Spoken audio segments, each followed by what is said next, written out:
అందరికీ శుభోదయం అండి.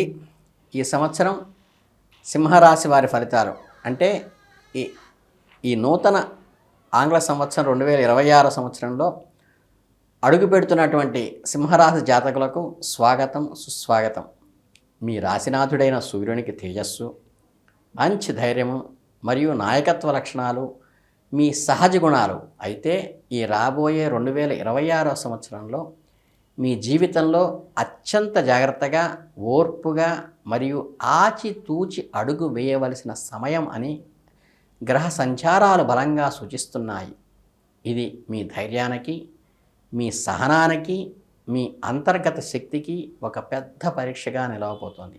ఈ సంవత్సరం మీ రాశికి 8వ ఇంట్లో అంటే అష్టమ స్థానంలో మీనరాశిలో శని భగవానుడు ప్రవేశిస్తున్నాడు.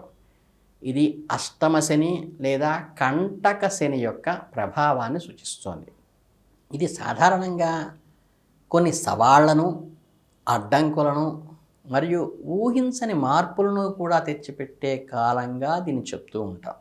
దీనికి తోడు ఇదే అష్టమ స్థానంలో ఛాయాగ్రహమైన రాహువు కూడా సంచరించడం వల్ల అనేది ఈ సంవత్సరం మరింత క్లిష్టంగా నాటకీయమైన మార్పులు ఏర్పడే అవకాశం ఉంది. శని మరియు రాహువుల ఈ కలయిక అష్టమ స్థానంలో ఉండటం అనేది జీవితంలోనూ అనేక రంగాల్లో తీవ్రమైన మరియు ఆకస్మికమైన పరిణామాలకు దారితీయవచ్చు.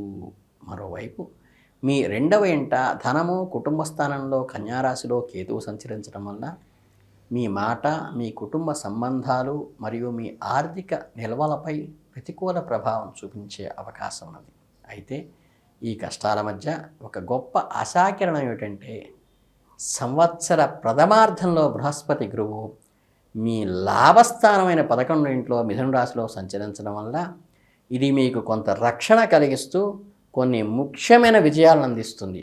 కానీ ఈ సంవత్సరం ద్వితీయార్థంలో బృహస్పతి కూడా మీ వ్యయస్థానమైన 12వ ఇంట్లోకి కర్కాటక రాశిలోకి మారటం వలన ఖర్చులు కొంచెం విపరీతంగా పెరుగుతాయి.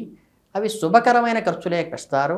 కాకపోతే ఏంటంటే ఈ సంవత్సరం కొంచెం రోలర్ కోస్టర్ లాగా అప్ అండ్ డౌన్స్తో జరుగుతూ ఉంటుంది. దీనికి మీరు కేవలం ఆధ్యాత్మిక శిక్షణ, క్రమశిక్షణ, అప్రమత్తతో అవేర్నెస్తో సిన్సియర్గా ముందుకు వెళ్ళటమే మీరు విజయానికి బాట వేస్తారు. ఈ సంవత్సరం మీరు అత్యధిక ప్రాధాన్యత ఇవ్వవలసిన విషయం మీ ఆరోగ్యం. అష్టమ స్థానం ఆయుష్ స్థానం. దీర్ఘకాలిక వ్యాధులు కానీ, ఆకస్మిక సంఘటనలు కానీ సూచిస్తోంది. ఇక్కడ శని మరియు రాహుల కలయిక మీ ఆరోగ్యంపై తీవ్రమైన ప్రభావాన్ని చూపుతుంది. చాలా కాలంగా ఉన్న చిన్న అనారోగ్య సమస్యలు కూడా ఈ కాలంలో పెద్దవిగా మారే ప్రమాదం ఉన్నది. ఎముకలు, దంతాలు, నరాల వ్యవస్థ మరియు జీర్ణ వ్యవస్థకు సంబంధించిన సమస్యలు తల ఎత్తకుండా జాగ్రత్త పడండి. రాహు ప్రభావం వల్ల రోగ నిర్ధారణ, డయాగ్నోసిస్ కూడా కష్టతరమవుతుంది. అంతుపట్టని అనారోగ్య సమస్యలు, అలర్జీసు, విషప్రభావాలు, ఫుడ్ పాయిజనింగ్ వంటివి తలెత్తవచ్చు. ముఖ్యంగా ఈ కలయిక మీ మానసిక ఆరోగ్యాన్ని తీవ్రంగా దెబ్బతీస్తుంది. అనవసరమైన భయాలు, ఆందోళనలు, ఒంటరితనము అనే భావన మరింత నిస్పోలకు మిమ్మల్ని చుట్టుముట్టే అవకాశం ఉన్నది. మీరు మానసికంగా దృఢంగా తయారు కావలసిన విషయం ఇది. ప్రయత్నించాలి. చక్కగా ధ్యానం చేయండి, చక్కగా యోగా ప్రాక్టీస్ చేయండి, పర్ఫెక్ట్గా చక్కగా ప్రాణాయామం చేసుకోండి, చక్కగా వ్యాయామం చేయండి, దినచర్యలో భాగంగా నిత్యానుష్ఠానం ఏర్పరచుకోండి, సమీకృతాహం బ్యాలెన్స్ డైట్ తీసుకోండి, అస్సలు అశ్రద్ధ చేయకండి. వాహనాలు నడిపేటప్పుడు, యంత్రాలతో పనిచేసేటప్పుడు, ప్రయాణాల్లోనూ జాగ్రత్తగా ఉండండి. చిన్న అనారోగ్య లక్షణాలు కూడా నిర్లక్ష్యం చేయకుండా వెంటనే వైద్యులను సంప్రదించడం చాలా ముఖ్యం. ఇది మిమ్మల్ని పునరుద్ధరించుకోవడానికి, చెడు అలవాట్లను పూర్తిగా మానివేయటానికి అనుకూలమైన సమయం. మీ వృత్తి మరియు ఆర్థిక జీవనం విషయానికి వస్తే 2026 మీ మిశ్రమ అనుభవాలను ఇస్తుంది. సంవత్సర ప్రథమార్థంలో బృహస్పతి మీ లాభస్థానమైన 11వ ఇంట్లో ఉన్నంత వరకు మీకు చాలా అనుకూలంగా ఉంటుంది. ఈ సమయంలో మీ కోరికలన్నీ నెరవేర్చుకోండి. వృత్తిలో ప్రమోషన్లు, జీవితంలో పెంపులు, కొత్త అవకాశాలు లభిస్తాయి. మీ సీనియర్ అధికారులకు మద్దతు, స్నేహితుల సహాయం కూడా లభిస్తుంది. వ్యాపారస్తులకు కొత్త ఒప్పందాలు మంచి లాభాలను ఇస్తాయి. ఈ కాలంలో మీరు పూర్తిగా సద్వినియోగం చేసుకోవాలి. ముఖ్యమైన పనులన్నీ ఈ మొదటి 6 నెలల్లో పూర్తి చేసుకోవడానికి ప్రయత్నించండి. ఎందుకంటే సంవత్సరం ద్వితీయార్థం ప్రారంభం కాగానే బృహస్పతి మీ వ్యయస్థానమైన 12లోకి ప్రవేశిస్తాడు. అయితే అప్పుడు కూడా మీరు చేసే వ్యయమంతా ఖర్చులు పెరుగుతాయే కానీ ప్రతిదీ శుభానికే ఉపయోగపడుతుంది. కాకపోతే శనితో పాటు రాహువు కూడా పూర్తి ప్రభావం మీ కెరీర్పై పడటం వల్ల వృత్తి జీవితంలో ఊహించిన మార్పులు, అడ్డంకులు, అస్థిరపరిచేటువంటి లక్షణాలు, మీరు ఎంత కష్టపడినా గుర్తింపు రాకపోవటం, మీపై అపవాదులు, వెనక కుట్రలు, ఆఫీస్ పాలిటిక్స్, స్కూల్ పాలిటిక్స్, మీ పై అధికారులతో సహోద్యోగులతో తీవ్రమైన విభేదాలు, ఇవన్నీ కొంచెం చికాకు కలిగిస్తాయి. మీ ఉద్యోగానికి ఈ కాలంలో ఉద్యోగం మారాలనే ఆలోచన కూడా కలిగించే ప్రమాదం ఉన్నది. ఉన్న ఉద్యోగాన్ని కాపాడుకోవటమే ఉత్తమం. కొత్తది చోటికి వెళ్ళబాకండి. వ్యాపారస్తులు కొత్త పెట్టుబడులు పెట్టడం, అప్పులు చేయటం, వ్యాపారాన్ని విస్తరించడం వంటి సాహసోపేతమైన నిర్ణయాలు ఈ మిగిలిన 6 నెలల్లో తీసుకోబాకండి. జాగ్రత్తగానే ఉండండి. ఇక ఆర్థికంగా 2వ ఇంట్లో కేతువు, 8వ ఇంట్లో శని రాహువులు, 12వ ఇంట్లో బృహస్పతి ద్వితీయార్థంలో ఉండటం వల్ల అత్యంత జాగ్రత్తగా ఈ బడ్జెట్ పద్మనాభంలాగా ఉండవలసిన పరిస్థితి అయితే మీకు అవసరము. కేతువు మీ ధనస్థానంలో ఉండటం వల్ల డబ్బు చేతిలో నిలబడదు, అలా వస్తూ ఉంటుంది, మీ చేతిలో నుంచి అలా విడిపోతూ ఉంటుంది.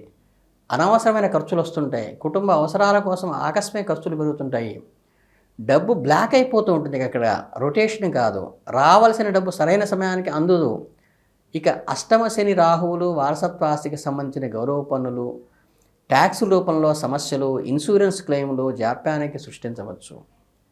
కొంచెం లో బడ్జెట్లోకి వెళ్ళిపోతున్నామా అనే ప్రమాదాన్ని కూడా సూచిస్తుంది. కాబట్టి కొత్తగా అప్పులు ఎట్టి పరిస్థితుల్లో చేయబాకండి. సంవత్సర ద్వితీయార్థంలో ఉచ్చగురు 12వ ఇంట్లో ఉండటం వల్ల ఖర్చులు పెరుగుతాయి.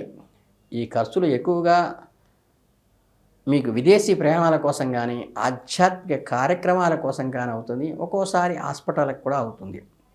ఈ సంవత్సరం మీరు చేయగలిసిన ఉత్తమమైన పని ఏంటంటే పొదుపు చేయటం. చక్కగా పొదుపు చేసుకుని మీ దగ్గర ఆర్థికంగా ఎప్పుడూ బ్యాలెన్స్ పెట్టుకోండి. ఎటువంటి రిస్క్ తీసుకోవద్దు. స్టాక్ మార్కెట్లో స్పెక్యులేషన్లో ఎట్టి పరిస్థితుల్లోనూ పెట్టుబడి పెట్టనే వద్దు. ఇది ఒక్కటి జాగ్రత్త తీసుకుంటే ఆర్థికంగా మీరు నిలదొక్కగలుగుతారు. మీ కుటుంబము, ప్రేమ మరియు వైవాహిక జీవితంలో కూడా గ్రహ సంచారాల వలన ప్రభావితం అవుతుంది.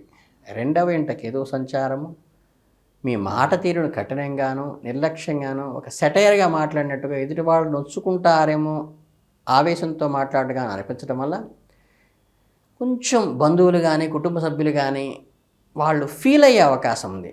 మీ కుటుంబంలో శాంతిని దెబ్బతీస్తుంది. కుటుంబానికి దూరంగా ఉండాలనే భావన, నాకు ఎవరు లేరన్న ప్రతి వాళ్ళు అపార్థం చేసుకుంటారనే ఒంటరితనం కూడా మీ భావాలు కలుగుతాయి. కుటుంబ సభ్యుల ఆరోగ్యానికి, ముఖ్యంగా మీ జీవిత భాగస్వామి ఆరోగ్యానికి ఇది పరీక్షా సమయం.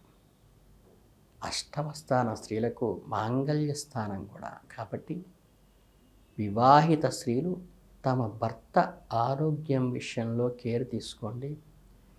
వైవాహిక బంధం విషయంలో చాలా జాగ్రత్తగా ఉండండి. అష్టమ శని రాహువులు దంపతుల మధ్య అపార్థాలకు, మానసిక దూరాన్ని పెంచడానికి ఆస్కారం చేస్తుంది. మీ జీవిత భాగస్వామితో ఓపికగా అర్థం చేసుకునే రీతిలో వ్యవహరించండి. అది గ్రహాల తప్పు, మీ స్పౌస్ తప్పు కాదు. ప్రేమలో ఉన్నవారికి వారి బంధంతో ఆకస్మిక విఘ్నాలు, మోసపోయే అవకాశాలు, కొత్త సంబంధాల విషయంలో ఆచితూచి అడుగు వేయండి.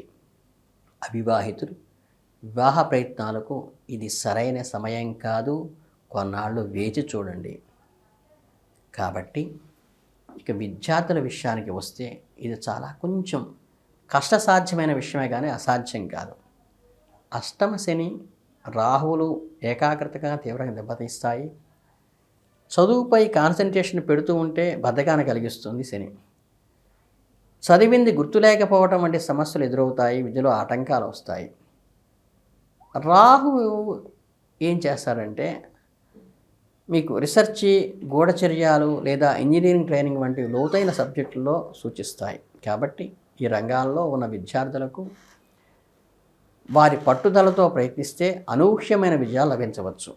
సంవత్సరం ద్వితీయార్థంలో బృహస్పతి 12వ ఇంట్లోకి చేరటం వలన విదేశీ విద్యలు ప్రయత్నించే విద్యార్థులకు మాత్రం ఇది గొప్ప వరం. అడ్డంకులు ఎదురైనా సరే చివరి వారికి ప్రయత్నంగా ఫలించి విదేశాలకు వెళ్ళే అవకాశం అయితే కలుగుతుంది. మొత్తం మీద ఈ 2026వ సంవత్సరం సింహరాశి వారికి ఒక అగ్ని పరీక్ష లాంటిదే.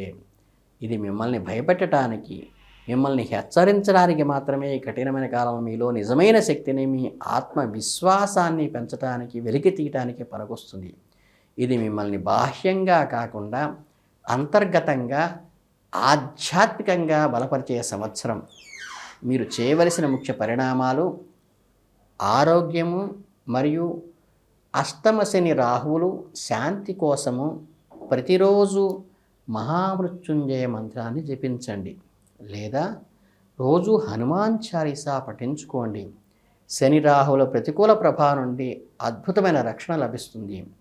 లేదా నిత్యానుష్ఠానము కానీ గాయత్రీ జపం అర్హత ఉన్నవాళ్ళు గాయత్రీ సంధ్యావందనం సక్రమంగా చేసుకోండి.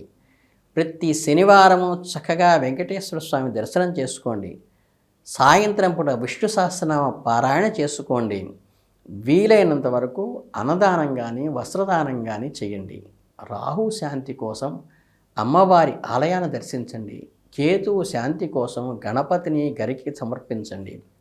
మీ మాటలను మీకు మీరుగా అదుపులో ఉంచుకోండి. ఎవరిని కఠినంగా మాట్లాడబాకండి. ఓపిక, వినయము, దైవచింతనతో ఈ సంవత్సరాన్ని ఎదుర్కొంటే మీ కష్టాల నుంచి బయటపడి నెక్స్ట్ ఇయర్కి అత్యంత శక్తివంతమైన పరిణతికి చెందిన వ్యక్తిగా నిలబడతారు. అంతవరకు మీ అందరికీ ఆల్ ది బెస్ట్ చెబుతూ మీ అందరికీ శుభాభినందనలు. జై హింద్.